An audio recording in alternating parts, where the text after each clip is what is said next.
형들, 일론 머스크 하면 제일 먼저 떠오르는 게 뭐야? 아마 열의 아홉은 테슬라, 그러니까 전기차를 떠올릴 거야. 근데 조금만 파보면 완전히 소름 돋는 사실이 하나 숨어 있거든. 우리가 테슬라 주가에 열광하는 동안 그의 진짜 돈줄은 이미 지구 밖으로 넘어가 버렸어. 오늘도 언더코드가 이 바닥에 숨겨진 톱니바퀴를 뜯어봤어. 오늘 영상에서는 머스크가 왜 우주에 1.8경원짜리 제국을 짓는지 그 진짜 이유를 보여줄게. 이건 단순한 우주 탐험이나 화성 이주 같은 낭만적인 이야기가 절대 아니거든. 끝까지 보면 우리가 앞으로 누구한테 통행세를 내고 살아야 할지 알게 될 거야. 우선 머스크의 재산이 어디서 나오는지부터 짚어볼게. 대부분 사람들은 일론 머스크가 테슬라 주식으로 세계 1위 부자가 된 줄 알잖아. 전기차를 많이 팔아서 돈을 벌고 그걸로 우주선도 쏘아 올린다고 생각하지. 하지만 현재 머스크의 전체 자산에서 테슬라 지분이 차지하는 비중은 고작 13% 수준이야. 반면 상장을 앞둔 스페이스X의 지분은 무려 42%에 달해. 예상 기업 가치만 1조 2,500억 달러, 우리 돈으로 1,000조 원이 넘는 거대한 규모지. 대중이 테슬라 신제품과 자율주행 뉴스에 시선을 뺏겨 있는 동안 머스크의 진짜 자본은 이미 조용히 하지만 확실하게 우주로 이동을 끝낸 거야. 이게 뭘 의미하는지 알아? 그는 더 이상 자동차를 파는 상인이 아니라는 뜻이거든. 자본의 흐름 자체가 지상에서 궤도로 완전히 권력 이동을 해버린 거야. 우리가 땅 위에서 지지고 볶는 동안 그는 이미 지구 대기권 밖의 소유권을 쇼핑하고 있었어. 지구 전체를 내려다보는 위치에서 새로운 판을 짜고 있었던 거지. 앞으로 기업과 국가의 부는 이 우주 궤도를 누가 선점하느냐에 따라 갈리게 될 거야. 근데 여기서 진짜 기괴한 모순이 하나 발생하거든. 머스크가 로켓 기술을 혁신해서 비용을 10분의 1로 줄였다고 다들 환호하잖아. 근데 왜 우리가 내야 하는 비용은 오히려 더 비싸지고 있는 걸까? 보통 기술이 발전해서 원가가 낮아지면 우리가 내는 가격도 같이 내려간다고 믿잖아. 이게 우리가 학교에서 배운 아주 기본적인 시장 경제의 상식이거든. 근데 스페이스X가 보여주는 현실은 이 뻔한 상식을 완전히 박살내버려. 재사용 로켓인 펠컨 9을 만들면서 우주로 가는 발사 원가를 무려 90%나 깎아버렸지?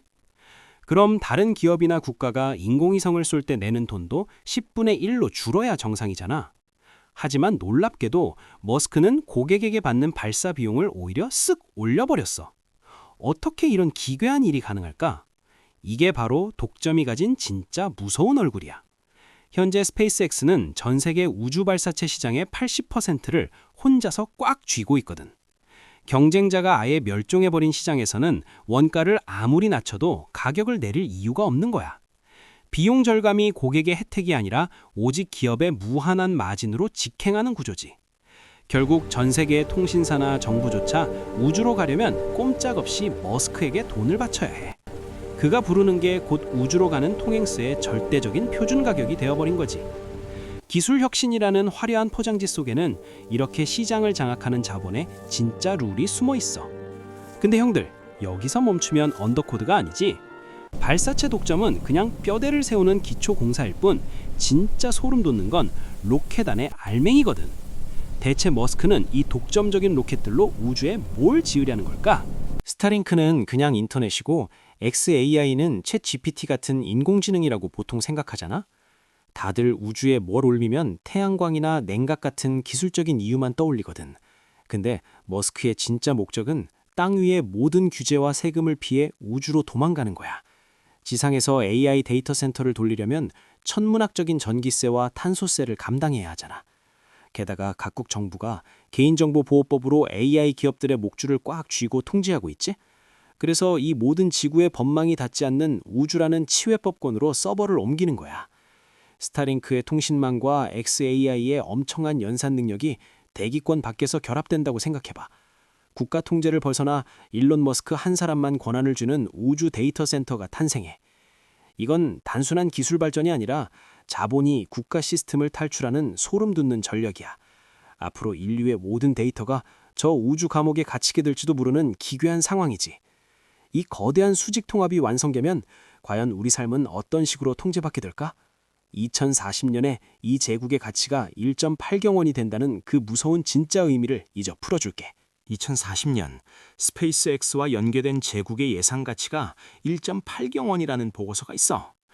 이게 단순히 한 기업이 엄청난 돈을 번다는 뜻으로 들려? 이건 인류 전체가 우주 궤도에 매달린 인프라에 영구적인 통행세를 내야 한다는 뜻이거든. 모든 첨단 산업이 우주를 거쳐야만 작동하는 세상이 오는 거야. 만약 머스크가 어느 날 통신망 스위치를 끄거나 가격을 10배 올리면 어떻게 될까? 지상의 어떤 정부나 군대도 우주에 있는 서버를 강제로 압수수색할 수는 없잖아. 이 거대한 디지털 봉건주의 앞에서 사람들은 참 순진하게 반응하거든. 대부분은 테슬라 주식 몇 주 더 사거나 우주 테마주에 돈을 넣고 미래를 대비했다고 믿어. 아니면 거대 기업의 독점을 막아달라고 지상의 정치인들에게 청원을 넣고 있지. 근데 자본의 판은 이미 우주로 넘어갔는데 땅에서 시위한다고 그 룰이 바뀔까? 하지만 역사를 보면 이런 거대한 인프라 독점기에는 항상 숨겨진 기회가 있었어. 19세기 철도 독점 시대에 진짜 돈을 번 사람들은 철도 회사를 소유한 사람만이 아니었거든. 그 철도망을 이용해 완전히 새로운 유통망을 짠 사람들이 신은 권력을 잡았어. 그럼 이 우주 AI 독점 시대에는 실제로 어떻게 살아남아야 할까? 이 구조에서 살아남은 사람들의 방식을 3가지 행동 전략으로 정리해 줄게. 첫 번째, 투자의 초점을 종단 서비스에서 연결 인프라로 완전히 옮기는 거야.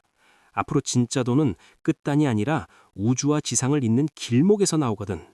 따라서 위성 데이터 수신, 지상 통신 보안, 안테나 소재 같은 브릿지 기술에 집중해야 해.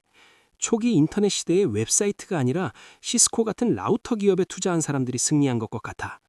두 번째, 우주 클라우드에 종속되지 않는 로컬 폐쇄형 데이터를 확보하는 거야. 모든 정보가 우주로 올라가면 통제를 피할 수 있는 지상의 오프라인 데이터가 역으로 금값이 돼. 기업이나 개인 모두 핵심 정보는 외부망과 분리된 온디바이스 환경에 구축해야 해. 오픈소스 AI와 자체 서버를 고집한 기업들이 지금 폐쇄형 빅테크에 맞서 권력을 쥐고 있는 게 그 증거야. 세 번째, 우주 인프라 임대를 활용한 틈새 시장 차익 거래를 선점하는 거야. 머스크가 우주망을 깔면 우리는 그걸 빌려서 기존의 느린 산업을 파괴하는 데 써야 해. 예를 들어 낙후된 해운업이나 오지논업의 스타링크를 결합해 원격 제어 시스템을 선점하는 식이지. 과거 아마존이 서버를 까놨을 때 넷플릭스가 그걸 빌려 비디오 대업을 붕괴시킨 전략과 똑같아. 이 3가지 전략을 이해하고 궤도 인프라를 무기로 쓰는 사람과 빠르고 편하다며 우주 요금을 결제하는 사람은 완전히 다른 삶을 살게 될 거야. 이건 단순히 부의 격차가 아니라 새로운 우주 영주에게 종속되느냐 독립하느냐의 문제인 거지. 머스크가 꿈꾸는 1.8경원짜리 우주 감옥은 지금 우리 머리 위에서 조용히 완성되고 있어. 우리가 스마트폰을 보는 사이 밤하늘의 궤도는 이미 누군가의 사유지가 되어버렸지.